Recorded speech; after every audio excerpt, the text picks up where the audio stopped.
আজকে প্রথমেই যে সাবজেক্ট নিয়ে আজকে আমরা স্টার্টিং করছি সোরিয়াসিস, একটা এইরকমই সাবজেক্ট যেখানে আপনি বলতে পারেন কি স্কিন ডিজিজের মধ্যে সবথেকে একটা ভয়ানক সাবজেক্ট, যেখানে মানুষ হার্টের সমস্যা নিয়ে আসতে পারে, মানুষ ডিপ্রেশনের দিকে যেতে পারে, মানুষ কিন্তু আর্থ্রাইটিসের মধ্যে কনভার্ট হতে পারে। এবার আপনি বলছেন কি একটা চর্মরোগের ব্যাপার, সেখানে আপনি নাকি বলছেন কি হার্টের সমস্যা হতে পারে, ডিপ্রেশন হতে পারে, আর্থ্রাইটিস হতে পারে। এক্স্যাক্টলি আপনি ভালো করে শুনছেন, কিন্তু যেখানে আপনাকে বলে দেওয়া হয়েছে কি এই সোরিয়াসিস যে ডিজিজটা নাকি ভালো হয় না, নাকি সারা জীবন আপনাকে ওষুধ খেয়ে যেতে হবে, বা সারা জীবন আপনাকে কোনো ময়শ্চারাইজার ক্রিম বা ময়শ্চারাইজার আপনাকে লোশন লাগিয়ে দিতে হবে, কিন্তু এরপরেও আপনি কিন্তু সুস্থ হবেন না। কিন্তু আপনি জানেন এনবিপিতে অনেক মানুষ সুস্থ হয়ে গেছে সোরিয়াসিস সমস্যা নিয়ে, ডিউ টু শুধু মেডিকেশন নয়, due to only panchakarma therapy নয়, আমাদের অনেক রকম আলাদা আলাদা যে জিনিসগুলো আমরা নতুন নতুন রিসার্চ করে নিয়ে আসি। মাত্র একটা ফিশ থেরাপির কথা আপনাকে বলে দিই, এই ফিশ থেরাপিতে সোরিয়াসিস মতন সমস্যা নাকি নির্মূলের দিকে যেতে পারে। এটা একটা খুব একটা বড় একটা পার্ট আমরা বলতে পারি আয়ুর্বেদ মধ্যে। দেখুন, আয়ুর্বেদ শুধু মেডিসিন, আয়ুর্বেদ শুধু পঞ্চকর্ম থেরাপির মধ্যে শেষ হয়ে যায় না। আয়ুর্বেদ একটা ভাস্ট সাবজেক্ট, যেখানে আপনি প্রতিদিন যখন রিসার্চ করবেন কিছু না কিছু অবশ্যই পাবেন। আপনার বাড়িতে যদি একটা নিম যদি গাছ থাকে, তো সেখান থেকে আপনি কত কিছু পেতে পারেন আপনার নিজেই আইডিয়া নেই। দুদিন আগে আমার কাছে পেশেন্ট এসেছিলেন মধ্যমগ্রামে, বনগাঁ থেকে এসেছিলেন। ওনাকে যখন বলা হলো নিমের ব্যাপারে, উনি বলেন হ্যাঁ ডাক্তারবাবু আমি কিছুটা জানি, কিন্তু যতক্ষণ আপনার সঙ্গে ডিসকাস না করে আমি ব্যবহার করতে পারি না। বাড়িতে ওনার গাছ রয়েছে, নিম গাছ, কিন্তু উনি ব্যবহার করতে পারছেন না, বা উনি ওর ব্যাপারে নলেজটা নেই। ডাক্তার মানুষ মাথা রাখুন, এই আপনার প্ল্যাটফর্ম থেকেই আমি একটা কথা বলেছিলাম কি আমাদের ইন্ডিয়ানরা, মানে ভারতীয় যেটা আমরা রয়েছি, এখানে নিম আর তুলসী এই দুটো যে গাছ আছে, এইটা বরদান আছে আয়ুর্বেদ নিয়ে। আজকে যারা মডার্ন মেডিসিনে যারা রিসার্চ করছে, তারা প্রতিদিন রিসার্চ করে যাচ্ছে কি নিম আর তুলসী যদি একে সরিয়ে দেওয়া হয়, মানুষ কিন্তু আয়ুর্বেদ উপরে ফের চলে যাবে। এই দুটো যে গাছ আছে না, এই দুটো গাছ কিন্তু আয়ুর্বেদকে এখনও জীবিত রেখেছে। ঠিক তো এইরকম বলবো কি সোরিয়াসিস মতো সমস্যা নিয়ে আপনাকে ভয় পেতে হবে না। সোরিয়াসিস নিয়ে আগে জানতে হবে কি সোরিয়াসিস আমাদের কেন হয়, কি করলে এই সমস্যা থেকে বার হবো। আলটিমেটলি কী হয় দেখুন, আপনাকে যদি আমি কিছু যদি ডায়াগনোসিসের কথা যদি বলি, তো আপনাকে বলবো একটা আপনি অ্যালার্জি রিপোর্টটা করে নিন, বা আপনাকে বলবো স্যাট রিপোর্টটা করে নিন, যাতে আপনি কোন খাবার থেকে আপনার অ্যালার্জিটা হচ্ছে সেটা আপনি সেই রিপোর্টের মধ্যে পেয়ে যাবেন। তো সেটা আপনি যদি বাদ দিয়ে দেন কী খাবার থেকে আমার অ্যালার্জি আছে, তো সেটা আপনার বাড়বে না। কিন্তু যে জিনিসটা আপনার শরীরের মধ্যে রয়ে গেল, সেটাকে বার করবেন কি করে। আজকে আলটিমেটলি যদি মডার্ন মেডিসিন আপনি বলেন, তো কিছু আপনি ওষুধ খাচ্ছেন, কিছু আপনি ওষুধগুলো অ্যাপ্লাই করছেন, যেখানে আপনি একটা জায়গাতে পৌঁছচ্ছেন, কিন্তু ভিতর থেকে টক্সিনটাকে তো বার করতে হবে।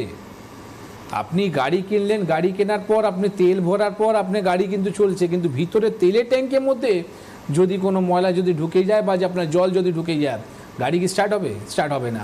সেখানে আপনার কি করতে হবে, আপনাকে পুরো তেলটাকে আগে বার করতে হবে, ট্যাঙ্কটাকে পরিষ্কার করতে হবে, তারপরে কিন্তু তেলটাকে ভরতে হবে।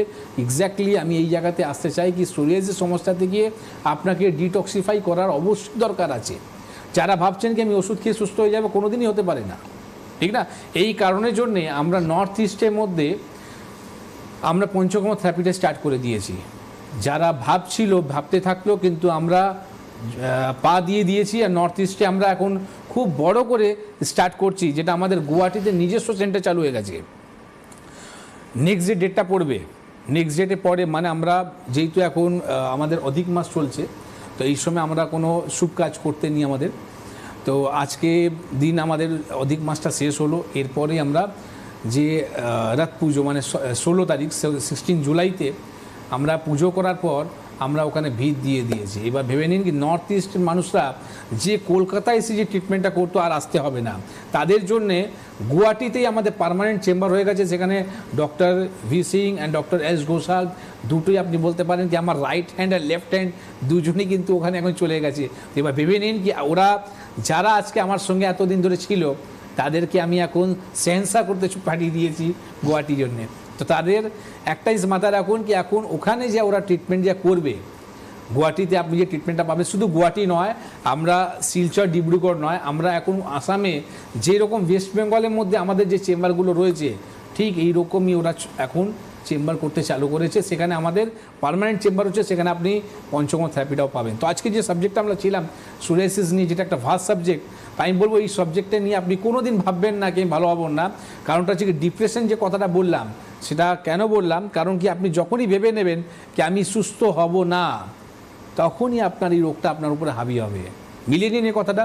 আপনার যারা যাদের সোরিয়াসিস রয়েছে তারা একটা, আমি এরকম কন্ডিশন দেখেছি, তারা নাকি সুসাইড করতে চলে যায়, তারা নাকি পাগলের মতন হয়ে যায়। কারণটা হচ্ছে কি, সোরাইটিক আর্থ্রাইটিস একটা এরকমই রোগ আছে, যেখানে মানুষের যদি গায়ে যদি হাত দেন সেই ব্যথা কিন্তু সহ্য করতে পারে না। তাহলে কিভাবে ও ডিপ্রেশনের দিকে যাবে না, বা কিভাবে এই যে মাল্টিপল যে আপনি স্টেরয়েড ওষুধ নেন সেখান থেকে আপনার হার্টের সমস্যা কেন হবে না?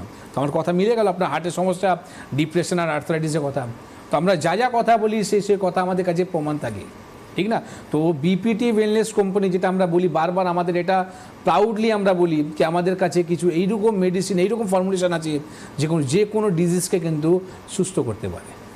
তাহলে আপনি বলছেন যে টক্সিফিকেশন থেকে মোটামুটি সোরিয়াসিস হতে পারে, কিন্তু সেই টক্সিনকে আমাদের ডিটক্সিফাই করতে হবে, যার জন্য একটা অতিরিক্ত গুরুত্বপূর্ণ, অত্যন্ত গুরুত্বপূর্ণ সাবজেক্টিভ ম্যাটার হচ্ছে পঞ্চকর্মা। এবং সেই পঞ্চকর্মা কিন্তু এখন নর্থ ইস্টের লোকেরাও পাচ্ছেন, এক্স্যাক্টলি, এবং তার সঙ্গে সঙ্গে কলকাতাতেও পাচ্ছেন, এক্স্যাক্টলি, সঙ্গে শিলিগুড়িতেও পাচ্ছেন। শুধু নর্থ ইস্ট নয়, নর্থ ইস্ট বলতে গেলে শুধু গুয়াহাটি আসাম হয় না, নর্থ ইস্টের মধ্যে যত ডিস্ট্রিক্ট আছে, ও মানে অরুণাচল প্রদেশ, এক্স্যাক্টলি, আচ্ছা, মানে যত নর্থ ইস্টের একদম সব জায়গায় পাবেন। বাহ। এবং সেই সঙ্গে সঙ্গে কিন্তু আপনারা এনবিপিতে তাহলে কানেক্ট করুন। অর্থাৎ একটা ইকুয়েশন খুব পরিষ্কার হচ্ছে, এই পঞ্চকর্মার জন্য আমার বলতে কোনো বাধা নেই, মানুষ এর আগে দক্ষিণ ভারতে ছুটে যেত, হিউজ পয়সা